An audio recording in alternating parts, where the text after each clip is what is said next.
Hi everyone. Since my last video, I've worked a lot behind the scenes in order to get my multiplayer system to work with different types of games. You might recall that one of the problems with this multiplayer system was that players can't interact with moving actors. They can only interact with static geometry. Collisions would register, but it would act as though movable objects would be like concrete.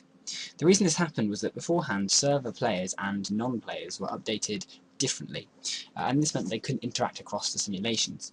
In order to fix this, what we've done is we've put them all into the same simulation.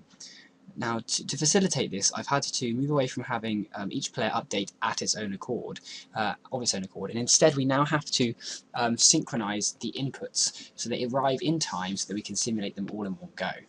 At the moment, this seems to work relatively well.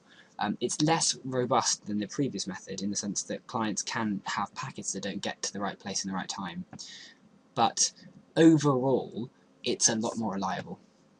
And it makes it easier to implement new algorithms and so on. So it's a good thing to have.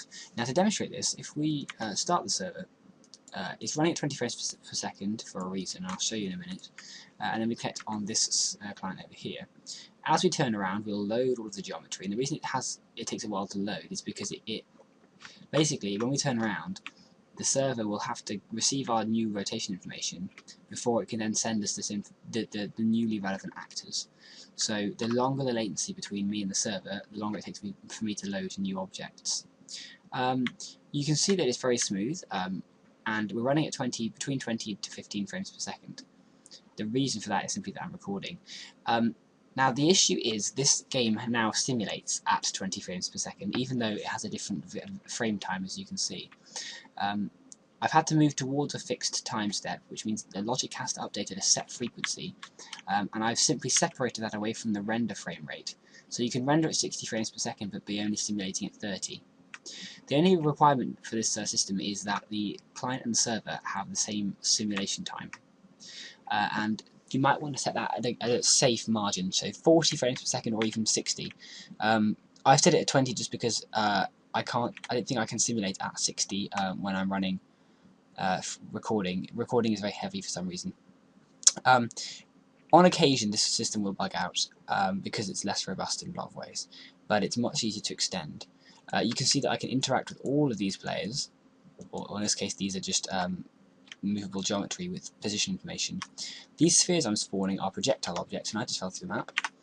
The spheres that are spawning are projectile objects, and those projectiles exist on the client side and the server side. However, the difference between the two is that when we spawn a projectile, its information is only sent to the client once.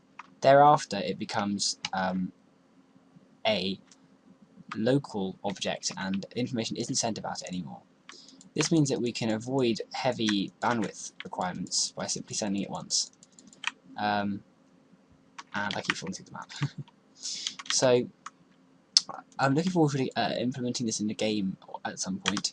At the moment I'm mainly cleaning up the code base so it's easier to use and things work more reliably. So thank you guys for watching, and I will endeavour to keep you posted.